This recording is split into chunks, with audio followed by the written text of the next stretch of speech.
Hello beautiful soul, welcome back to my channel. This is my channel. I'm from Japan, Kabayan Scorpio. This reading is for you. Tingnan natin ang iyong October 2025 bonus at taon na nakakonect sa'yo. Maraming salamat muna sa mga subscriber, new subscriber, cross-watcher at sa mga bagong pasok din. Welcome na welcome kayo sa bahay ni Ate Aimee. Salamat din sa nakataba ng puso ninyong mga comments at sa mga nagpa-personal reading. Marami pong salamat. Kung gusto nyo na energy nyo lang talaga, ang gusto nyo makuha natin, all the details para sa personal reading is in description below. Pakicheck na lang sa baba ng video na ito. Tandaan nyo palagi na vice versa tayo Energy reading, ano man ang gender mo, ano man ang edad mo. Ano ang iyong energy, October 2025? Energy po na Scorpio, please show me.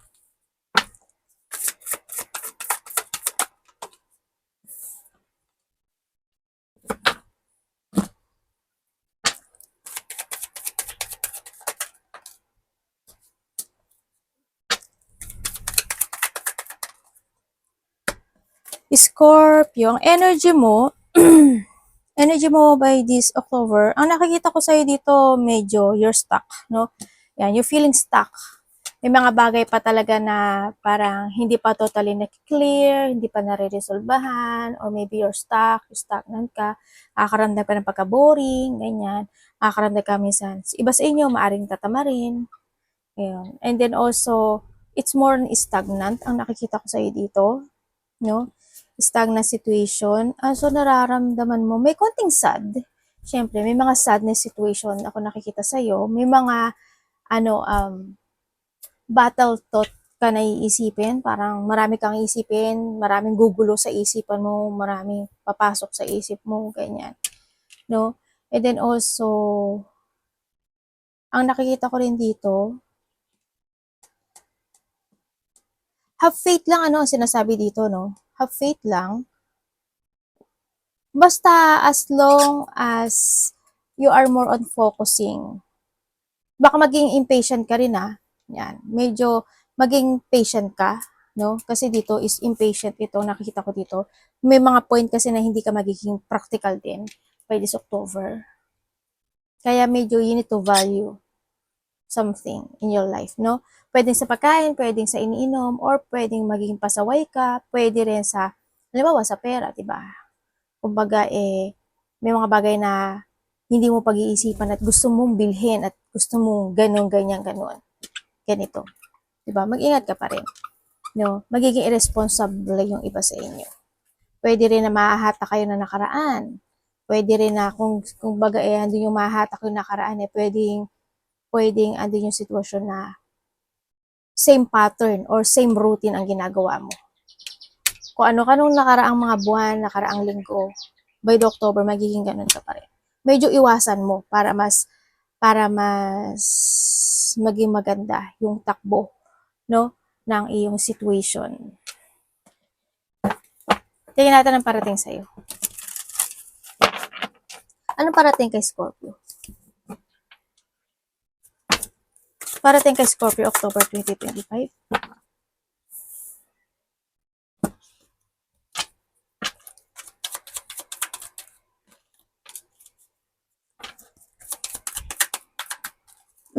Uy. Saan na yun? Teka lang. Parating sa iyo. Ayan na nga. Parating sa iyo, parang may hinihintay ka. May mga plano, may mga gusto ka i-move forward na isang sitwasyon, pero plano, something gusto mo i-move forward o want to progress yung sitwasyon sa iba sa inyo, sa nakikita ko. Pero ang nakikita ko sa iyo is medyo hindi ata agad siya matatapos. O halimbawa, may mga unfinished business ka, di ba? By this October, ang nakikita ko sa ito, either iisipin mo na, action mo na ba siya or hindi. Parang ganun, October. Pero iba dito may mga hinihintay na mga gustong ma-achieve sa buhay. And then also, the blessing is coming. Yung parating sa iyo, di ba? Pinakamasarap taking ganyan. Pero may darating talaga sa yung blessing. May marireceive ka. Either pera siya, gift, or something blessing. Malaki man umalit yan, pero there's a blessing coming sa buhay mo. Also, parating din sa iyo, sa nakikita ko dito,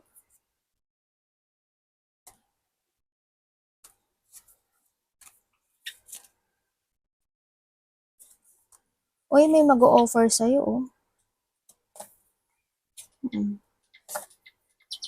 Na merong kasiyahan din ako nakikita sa'yo. Parating sa'yo, may kasiyahan na magaganap. May blessing, abundance, celebration, success, and may mga recovery situation ako.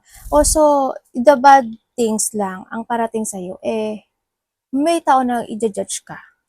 Or maybe you're judging vice versa tayo, wala naman pangalan mo dito. Yan, may mga pagmamaliit, pwedeng mamaliitin ka nila or mamaliitin mo sila. Marami sila o isa. May mga sitwasyon na magkakaroon din ng self-doubt, no? May sinasabi dito kasi stagnant yung sitwasyon tulad ng nandito. Huwag ka magpa-stagnant talaga sa nakikita ko dito. Try to make it balance, Stagnating talaga sa pera, balansehin mo. Yan, ang nakikita ko sa iyo. May tao na suportahan mo or susuportahan ka niya. Vice versa tayo. May pagsusuporta ako nakikita dito. Yun. There's a delay of success sa iba, no? Halimbawa, meron kang gustong tapusin na isang bagay. Pwedeng ma-delay siya for a while at hindi mo pa siya makamit. Hindi naman lahat yon, sa ibang aspeto lang ng buhay mo. Halimbawa, may plano ka, gusto mo i-pursue o gusto mo maghanap ng trabaho, pwedeng gano'n.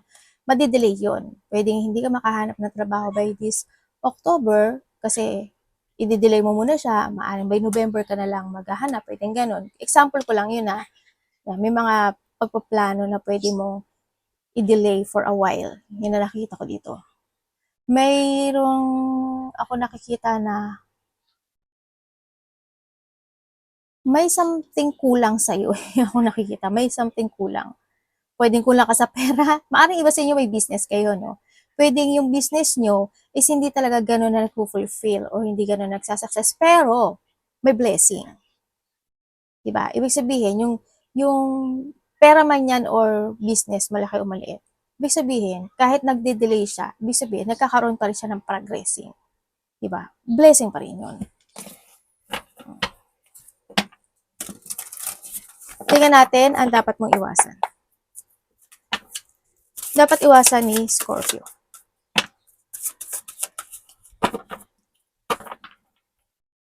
Ay! Teka lang. Lagi kasi ng baraha. Dapat iwasan.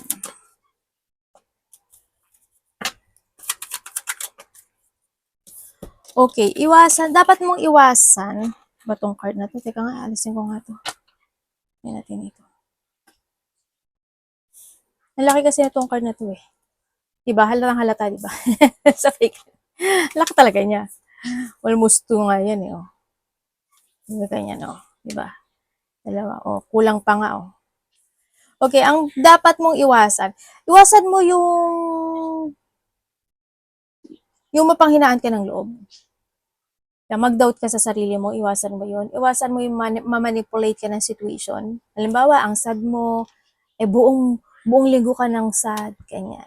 Magpapadala ka sa emotions mo. Iwasan mo yun, ma-manipulate ka ng sitwasyon mo. Iwasan mo pagdudahan o mag-doubt sa mga bagay na gusto mong gawin. Kumbaga, gusto mong umpisahan to, gusto mong actionan to, gusto mong sabihin to, gusto mong kung ano man yun. Gusto mo na bagong trabaho, gusto mo nang i-extend to. Kung ano man gusto mong gawin mo, ibig sabihin, no? Kasi lahat yan Asian,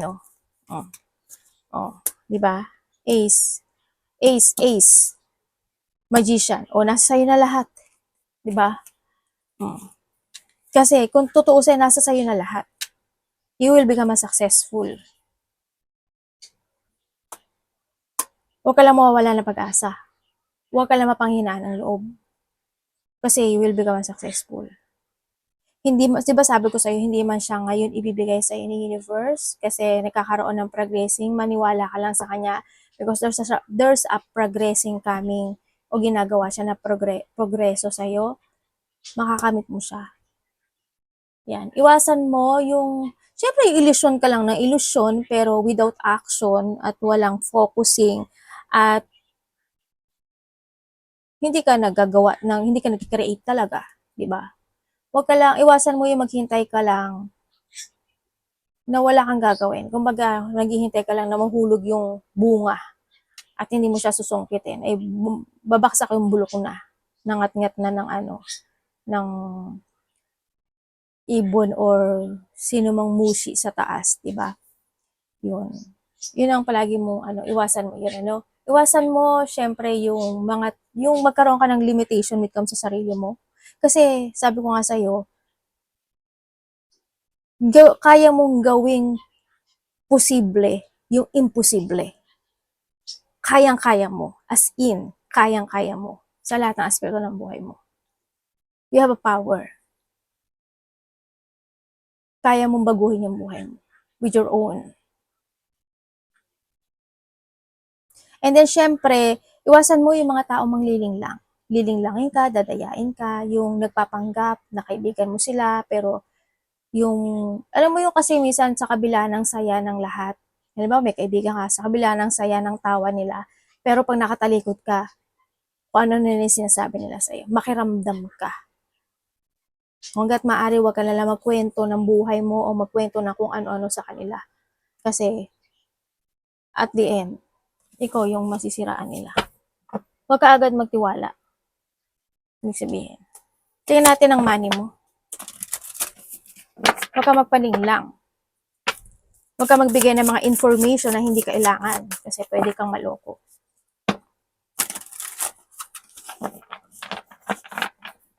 Kung kaya nila, kaya mo din. Diba? Makapaglaro. Ganun. Pero, syempre, huwag mo nang gawin na tumungo ka pa sa bad kasi pwedeng karma ang kapalit mo. Pera, kamusta ang pera ni Scorpio?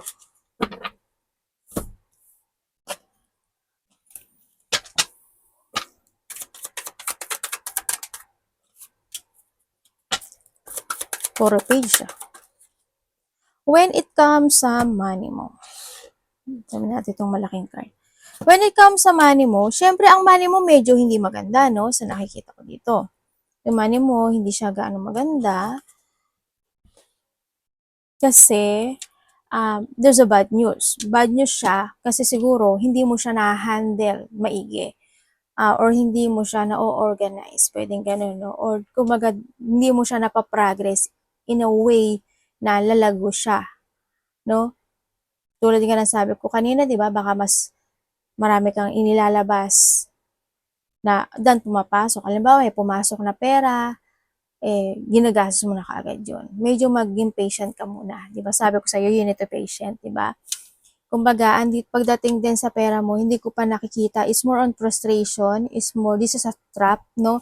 Kumbaga, hindi pa ko nakikita nalalago siya sa nakikita ko dito. It's more on bad itong sitwasyon. Kasi may mga point kasi na, siguro pag nakahawa ka ng pera, bibilin mo yung mga gusto mong bilhin. Agad, no? Kumbaga, hindi mo na pag-iisipang maigi. Kailangan ko ba talaga ito ngayon? Example ko lang yun o may iba pang paraan para, halimbawa, may iba pang paraan para mapaganda ko yung kwarto ko sa sitwasyon na hindi ako ganung kalaking gagastos. Diba? May mga ganun eh. Kumbaga, you need to be very creative lang talaga. Yun, ingat na lang medyo ang nakikita ko kasi dito, minsan pabago-bago din yung isip mo pagdating sa pagpapatakbo ng pera. Kaya hindi siya nakakaipon, no? Nagiging irresponsible or you're not using your common sense when it comes pagdating sa natatalo ka ng emotion mo. Ay, gusto ko to. Ito na lang. Medyo may mga point na gano'n Ingat nga lang sa pera mo. Tingnan natin, taon na nakakonect sa'yo. Pwedeng vice versa ha. Taon na connect kay Scorpio. Ano ang nararamdaman mo kay Scorpio? Kapatid, anak, magulang, karelasyon, pamilya, kaibigan. Anak, tawag ka ng ate.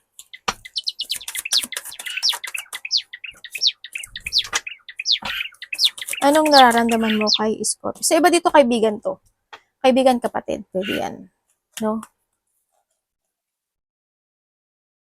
Okay, nararamdaman niya sa'yo, Scorpio. Nararamdaman niya sa'yo. You are the person who can change the world. Parang ganun. Kumbaga, Tulad ng sabi ko kanina, 'di ba? Ikaw yung tao na kaya mong gawin yung yung imposible sa possible. Yung kaya mong gawing posible yung imposible.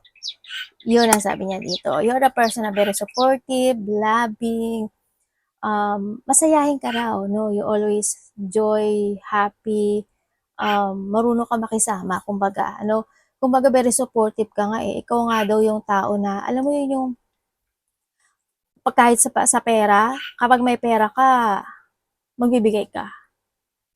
Kumbaga, hindi niya sinasabi na, ano, mabait ka kumbaga. Hindi ka madamot. Yan sinasabi niya dito. Yun. Mabait ka raw, sobra. Small blessing that you have, sinishare mo talaga.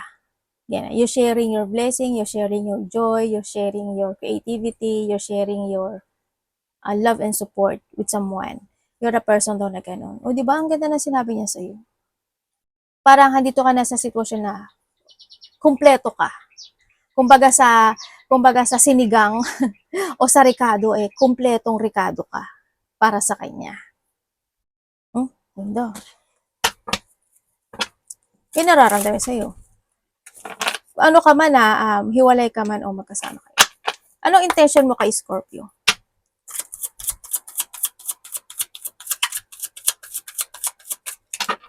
Pwede rin sa iba dito na, pwede rin na sinasabi niya dito na, parang masaya ka nakasama mo yung iba dan sa akin.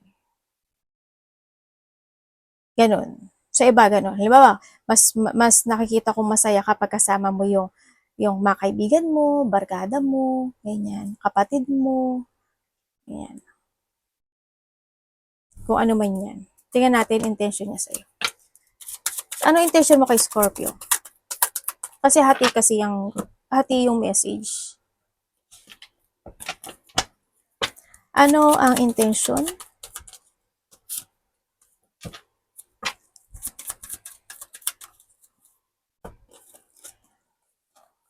Okay, intention niya sa'yo.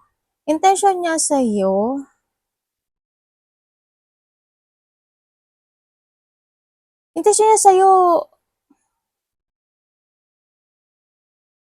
pagdating sa'yo, kaya niya magsakripisyo.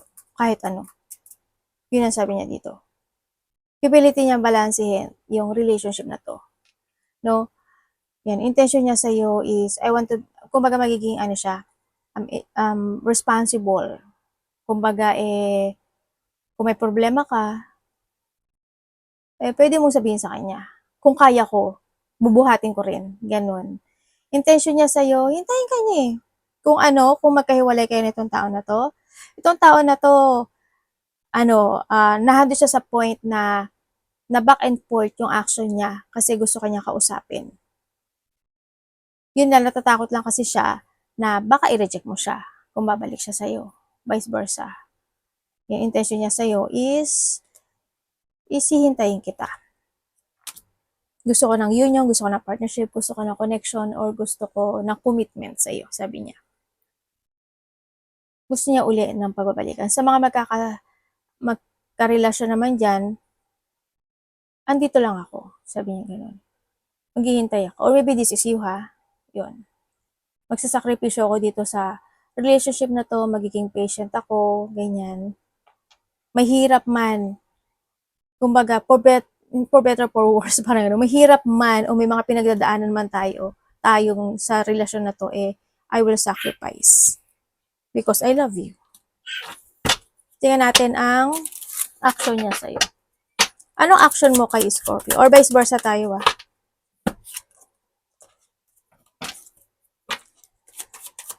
Mas bata ba to sa'yo?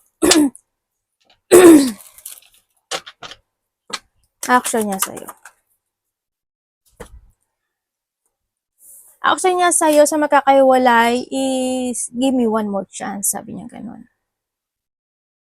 Marami siyang iniisip, marami siyang gustong sabihin sa'yo, itong taon na to. Parang mayroon siya ipagtatapat sa'yo. Sa magkakahiwalay, Sa mga action niya sa'yo is yun. gusto niya uli ng new beginning sa'yo. Sa mga magkakasama naman or magkakarelasyon, action niya sa'yo sa mga magkakaiwalay, gusto niya ng forgiveness din. Sa mga magkakarelasyon, action niya sa'yo, kung nagkaroon kayo ng pag-aaway, ganyan, or hindi kayo nagkatugma ng same page, ngayon is gusto niyang matapos na yon, no? At magsimula kayong muli. Yun ang nakikita ko sa kanya. Dito. Kumbaga, tama na yung away, need to develop na lang tayo, yan, mag-usap tayo, ganyan-ganyan, ganun-ganun. Kalimutan na natin yung nangyari in the past, yung hindi natin pagkakasundo, pag nag-away man tayo, ganyan, or ano nangyari sa inyong dalawa. Let's forgive each other, ganyan. It's time to heal, it's time na tama na, sabi niya ganun. Mag-umpisa na lang tayo, mag-move on na lang tayo. And then, syempre, itama na natin yung mga mali. Ganyan. Action niya sa'yo is ganun. Anong nararamdaman mo, Scorpio, sa tao na to?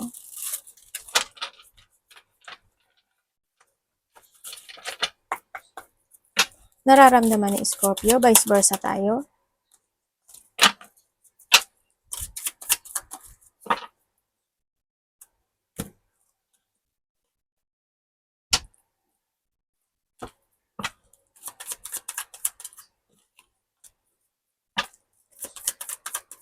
Nararamdaman mo sa kanya. Sa mga magkakahiwalay dyan. Nararamdaman mo sa kanya, sa mga magkakahiwalay dyan, sabi mo sa kanya, Scorpio. Vice versa, ha? Mabait naman yan eh. Sabi mo, mabait yan. Sabi mo, Scorpio. Mabait naman siya. Mabait. Matulungin. Attractive. Babae man o lalaki siya. Kaya lang, minsan kasi nararamdaman ko parang, alam mo yung parang ako lang ata ang nasa relasyon na to. Kasi minsan nang niloloko niya ako, naglalay siya sa akin, manipulative siya, may mga pagsisinungaling na nagaganap, ganyan, ganyan. No? Patient ka naman daw, mabait ka naman. Yun nga lang, may mga time lang talaga na parang you have a boundary. Kumbaga, may limit ka pagdating sa kanya. No? Sabi mo sa kanya. Or vice versa tayo. Pwede rin na iba sa inyo kasi may pag-iwan kasi sa ere. No? Ang nakita ko dito. Kung kayo naman is in a relationship nitong tao na to, sa iba sa inyo, related siya sa magulang. Magulang o kapatid. Iba sa inyo. Nararamdaman mo sa kanya, Scorpio, matulungin siya, sabi mo, matulungin siya, palagi siya nakamadjag sa akin. Ganyan. Palagi siya nakatingin, parang hindi ko alam kung may gusto ba siya sabihin o minamatyagan ba niya ako, parang ganun. Mabait, patient, mas bata to sa'yo, no? Parang nakita ko mas bata to sa'yo. Or vice versa. Parang, hindi ko alam kung mag-isa siya. Parang kasi may nakita ko, either may sakit ito, or may nararamdaman siya na sad situation. Yun ang nakita ko dito. No? Or meron siyang mga hindi sinasabi sa'yo. Parang napapansin mo siguro, Scorpio, minsan, parang may mga lungkot o may mga pinagdadaanan siya na hindi niya sinasabi sa akin. Mag-usap kayo, hanggat maaari. Para at least alam nyo rin yung takbo ng emotions ng bawat isa. At least nagkakaroon ng tulungan. Diba? At least mas more maging growth ng maganda yung relationship. Mas more pa siyang tumagal. Arigato namaste, God bless.